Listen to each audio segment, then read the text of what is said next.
Today we are looking at a leveling guide for blacksmithing in Dragonflight. We're going to look at what you should be making to get yourself level up to around 60 skill, and then all the options you should have to get yourself to the cap of 100, including what reputations you should be grinding for blacksmithing plans. Now, professions in Dragonflight have had an overhaul, so how we level up professions are going to be a little bit different. Something to note here is that maxing out your profession skill to 100 in Dragonflight is not like in previous expansions. You can't just sit down and do it in 15 minutes. This is going to take some time, but in this video we are covering all the way to 100 skill. Normally in WoW, when you're leveling up professions, you're looking for the cheapest and quickest way to do it. This is going to be slightly different in Dragonflight because of the new specialization system, which is going to be absolutely vital to the progress of your professions. The reason it's important to point this out is because in this leveling guide we're not looking at the cheapest way to level up. We're looking at a way that's going to get you set up in a way that will be great for your long-term progression of your blacksmithing. In Dragonflight, the first time you craft most things get you a first time craft bonus. This gives you 5 artisan metal, which is a useful crafting region in itself, but crucially it gives you 1 blacksmithing knowledge point. Blacksmithing knowledge is a talent point for the new profession specialization system, so unlocking as many of these as possible is essential for our progression. This means that while we are leveling up, we're going to be crafting in such a way that we're going to hit as many of these one-time crafting bonuses as possible, whilst at the same time trying to keep within a budget as much as we can. With this blacksmithing leveling guide, we're going to be getting 28 of these one-time crafting bonuses that we can pick up just from things we learn from the trainer, so that definitely gives us a huge head start when it comes to unlocking specializations later on. This is quite different to pre-Dragonflight professions where you just spam whatever was the cheapest to get your skill points.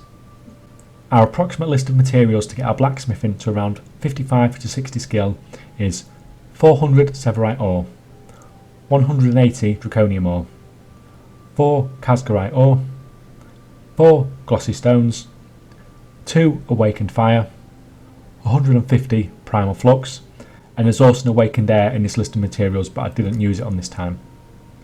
Now, I did say approximate list of materials. There is some degree of RNG here when you're dealing with profession skill ups, so you may get lucky and it may be less, but it may be more as well.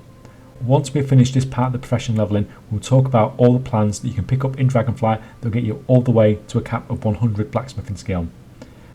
Now, all of this was filmed on the beta. There is the possibility that changes may have occurred, but it was late in the beta, so hopefully nothing drastic should have happened. Okay, so we start by crafting a Draconium Blacksmith's Hammer, and you can equip this straight away to give yourself a small boost to your blacksmithing skill. Then make the Explorer's Braces. Now we need to train. Severite Skeleton Key, followed by Draconium Pickaxe, and then the Explorer's Plate Boots. Training time again. Make the Draconium Sickle and the Explorer's Plate Chest Guard and train again. Now you'll make the Draconium Blacksmith's Toolbox, and you're going to equip this one as well to boost your blacksmithing skill even more until we can find something better later on. Craft the Severite Repair Hammer, followed by the Draconium Skinning Knife, and then visit the trainer again. Craft the Draconium Leatherworker's Knife, the Draconium Dirk, and the Draconium Defender before training again. Make the Draconium Leatherworker's Toolset and the Draconium Axe before training again. You should be around 30 to 32 blacksmithing skill at this point. You can now run to a forge and craft some Primal Molten Alloy.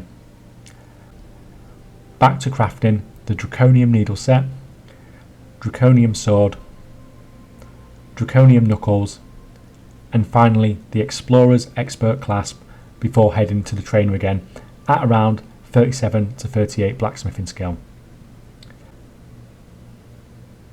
Craft the Explorer's Expert Greaves and the Primal Whetstone and train once you hit 40 blacksmithing skill.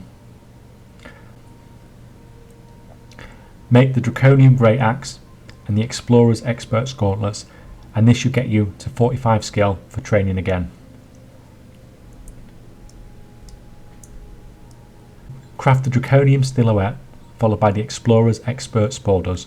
This should get you to around blacksmithing skill 50 and be able to learn the final thing that you can from the trainer, but sometimes you may have to do an extra craft at some point just to get those last few skill points.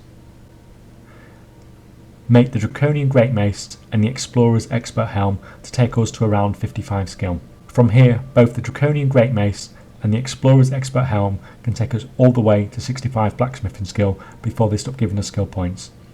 You will however have to make a lot of them to get to 65 skill. It really does slow down. You will never be able to sell how many of them you're going to need to make, so if you're going to go down this route, make sure you have a plan on what you're going to do with all the excess items you have. From here we have multiple ways to get to 100 skill. A couple of general rules about everything that follows is that unless I say otherwise, this will get you all the way to 100 blacksmithing skill, and that you will probably need to use the work order system for the items. Firstly, you have your blacksmithing knowledge points to spend. If for example you decided you want to be an armor smith who specialised in gauntlets, then we could make a start on that already.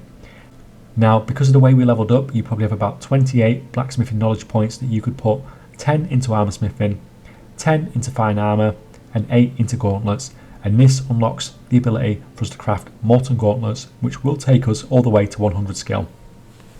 I'm not going to say any more on specialisations than that, just because there are simply too many different options to cover, but basically if you unlock the ability to craft some raid armour or weapon, then this will take you all the way to 100 skill if you make it enough times. In Dragonflight we have a lot of epic recipes that just seem to be random drops and are tradable on the auction house. At the time of writing we have no idea how rare these will be, but it may be well worth checking out the auction house to see if you can grab anything within your price range. Even if you already have something, the more different things that you can craft, the faster you'll be able to level up. Probably the most common way people may level up their blacksmithing skill is from recipes they get as reputation rewards. What follows isn't every recipe that you can get from reputation, it's just what I think are the most relevant ones for getting your skill to 100. Blacksmithing has 5 rare profession tool recipes that come from reputation and can take you all the way to 100 skill, although they do turn green at 95 and really slow down on the amount of points they give. The Draconium Ore reputation is one of the 2 reputations we really need to be pushing up if you want to get all the blacksmithing plans. At Renown 14 we unlock the plans for the Obsidian Seared Claymore and the Obsidian Seared Invoker. Weapons are always going to be in demand, so it's nice to get these early on. At Valdrakken Renown 19 we unlock profession tools for leather workers, tailors and herbalists, which are just some more nice really solid choices for blacksmithing skill ups. As a blacksmith we also want to grind out the reputation for the Maruk Centaurs. At Renown 13 we unlock the plans for the Obsidian Seared Face Smasher, Obsidian Seared Halberd and the Obsidian Seared Rune Axe. Then at 18 we get plans for profession equipment for leather workers and skinners. The choice of which direction you take once you get past the initial levelling process is completely yours. You can use your specialisation points, grind reputation, or just head to the auction house to buy up some recipes. Either way, hopefully this has given you some options as to how you're going to get your blacksmithing skill to 100. Like I said, it's really hard to tell you exactly what to craft because everyone's going to be heading in different routes, but hopefully this has given you some ideas. Thanks for watching guys, and I'll see you next time.